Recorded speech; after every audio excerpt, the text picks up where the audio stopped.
Adani has lost his spot as the world's third richest man. Painting this as an attack on India. And then in Hindenburg's response, they called out sort of trying to fan nationalist fervor.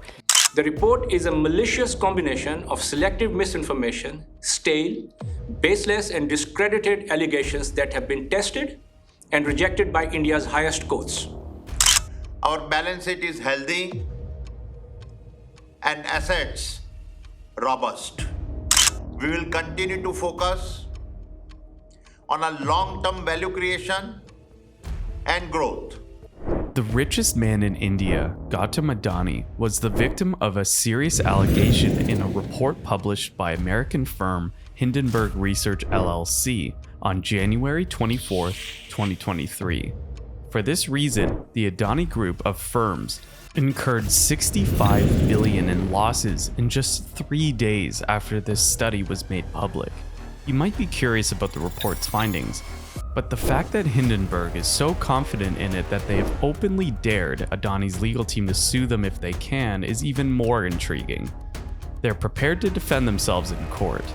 If Hindenburg is wrong, Adani will be forced to take huge financial losses and will have little incentive to sue as retaliation. This is due to the fact that they engage in frequent short selling of Adani stock. Short selling. What exactly is that? Who benefits politically from this report? And what exactly does it consist of? Stay curious and let's dive into one of the biggest con allegations in history. In India and many parts of the world, Adani is well known. However, many may be unfamiliar with Hindenburg Research. Okay, let's get to know this firm.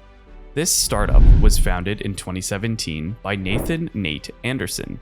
He is a chartered financial analyst. Hindenburg Research does financial analysis. This firm claims to conduct difficult research, finding rare information from unusual sources.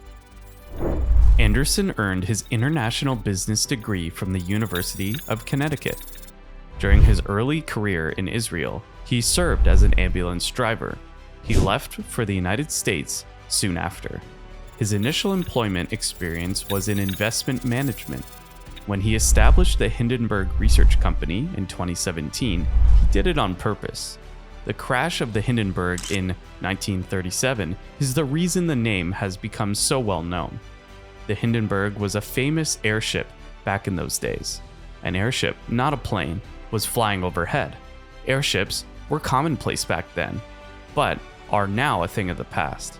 As many as 35 persons were killed when the Hindenburg airship caught fire one day. Photos taken at the time have helped make this tragedy memorable. Anderson claims that all financial crises may be linked back to human incompetence, including the Hindenburg accident of 1937. Now, according to him, his business's mission is to avoid the likes of Hindenburg disasters on the stock market in the future. However, they engage in activist short selling to avoid global stock market collapses. But what's short selling? Typically, the goal of any stock investment is to profit from an increase in the stock price of the underlying company. Short selling is the practice of betting on a decline in the price of the stock in order to generate a profit. This is something you'll want to do if you think the stock price of the firm will go down, which is the case when you believe the company is overvalued. Hindenburg admits that he has engaged in short selling to increase their income.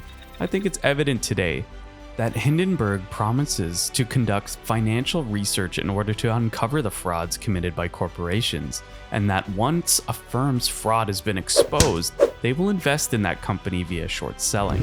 They'll make money off the stock market bets on the company's downfall.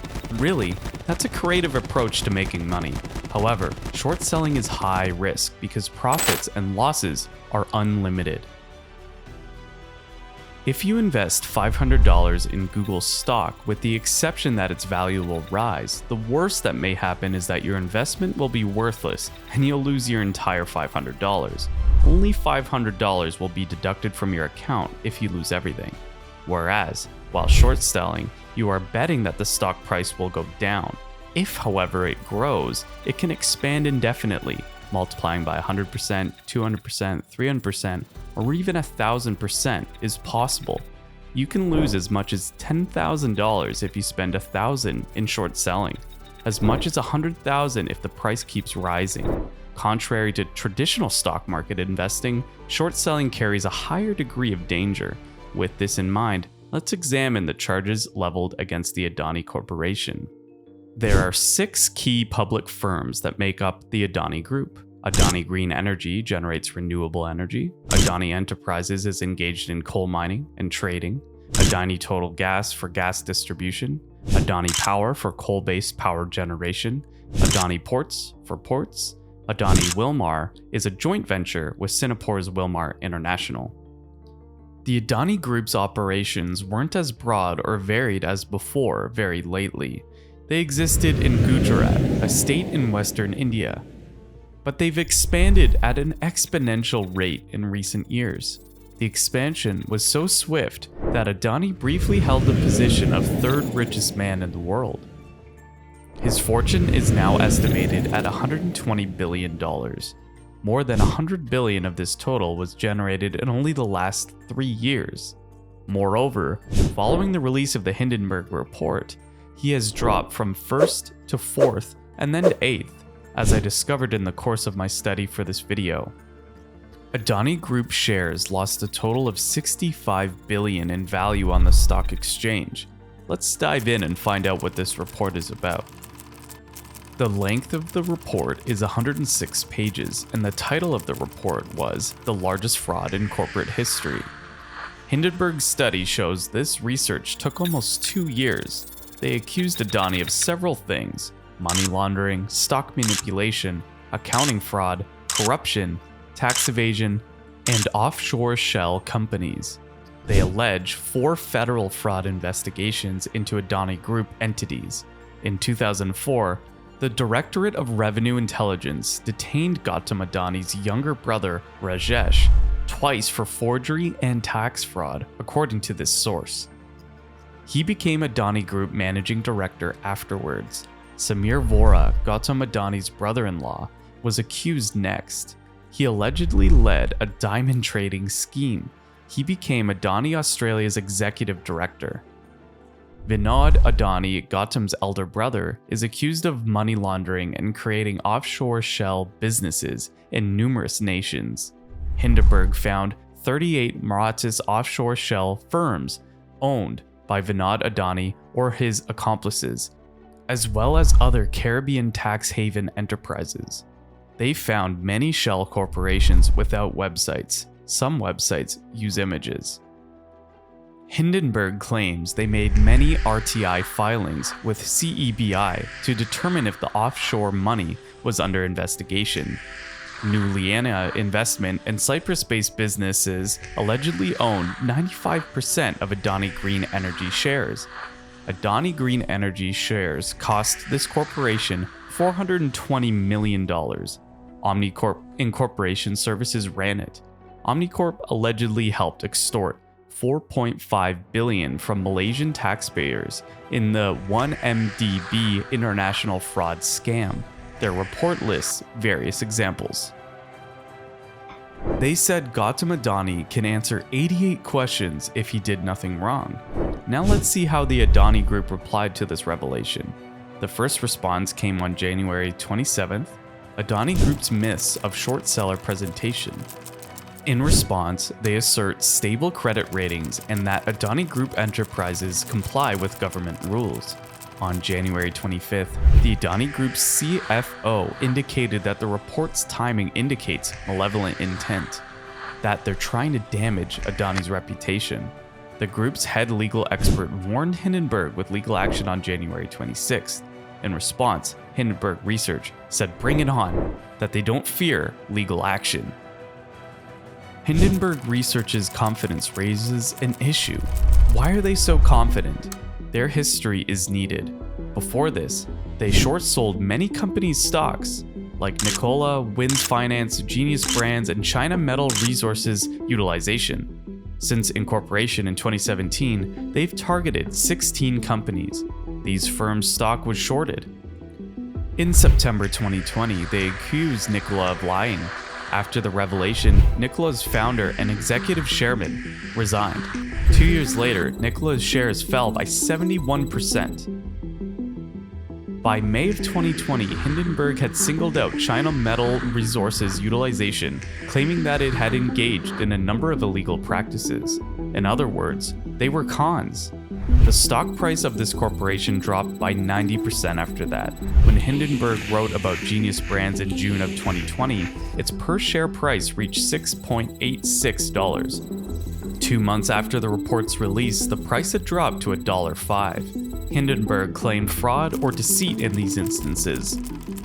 Then they began immediate charges. According to data compiled by Bloomberg, the average stock price decline for 30 firms named in the Hindenburg report was 15% the day after the story was released. And then, on average, their stock prices dropped 26% during the subsequent 6 months.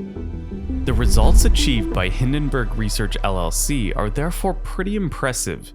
Investors fled the stock of several companies that Hindenburg had targeted. In addition, several were the subject of probes. In spite of this, short selling is a highly dangerous activity. Even more so considering that Nikola as an example, we learned later that Hindenburg had short sold 43% of the stock, short selling nearly half of an organization's shares. A staggering sum, really. The loss that would have been incurred by Hindenburg as a result of their report on Nikola would have been enormous. The exact amount of short selling that Hindenburg has performed on Adani Group is unknown. As time goes on, perhaps everyone will be aware of this. Adani responded on the 29th of January. Hindenburg's 106-page report was treated with 413 pages. Adani releases their report to refute Hindenburg's. They say that the public was misled by selective and misleading presentation. The study also weakens Indian institutions, they say, and that it attacks India, not Adani. 65 of the 88 queries, according to Adani, have publicly available responses that people can get the answers in the public domain by carefully reading company statements and stock exchange reports. 18 of the queries are regarding public shareholders and third parties, which have nothing to do with the Adani Group. The remaining 5 questions are unfounded or based on made-up facts. Hindenburg responded to Adani's response by saying the Adani Group has not answered any queries. Hindenburg said Adani's group response is just that they have government regulatory authority and that the data is publicly available, but they haven't answered any queries. Fraud cannot be obfuscated by nationalism or a bloated response that ignores every key allegation we raised, Hindenburg said of patriotism. They say Adani is using nationalism to protect himself. Adani is trying to avoid questioning. We feel India is a dynamic democracy and a developing superpower with a bright future, Hindenburg concludes. Hindenburg has no doubts about India's democracy or superpower status. Adani Group is their main goal, according to them. For the most part, Hindenburg is so sure of its accusations that in the 4th point of their report, they state that even if they disregard their investigations, cited by Hindenburg in their report, and take the financials of the 6 key companies of the Adani Group at face value, even then, they are 85% overvalued. There are 2 factors that make it quite clear that the Adani Group of companies is in deep trouble. As a first charge, Forbes suggested that Adani had artificially inflated his stock price by purchasing his own shares. Second, Credit Suisse, a major Swiss investment bank, announced that it would no longer accept Adani bonds as security, a prerequisite for any bank loan. Adani Group bonds have been addressed as zero lending value by Credit Suisse. The health unit at the Citigroup made similar claims. Thirdly, Adani Group has terminated their FPO. Due to the extreme volatility in their share price, they claim that they had no choice but to call off the FPO. The Adani Group of companies has incurred a cumulative loss of $86 billion. In the end, this is not a position where either party can come out ahead. If the report from Hindenburg is correct, then Hindenburg will benefit and Adani will suffer. If, however, Adani is correct and this claim is fabricated, Adani will benefit and Hindenburg would be the sole loser.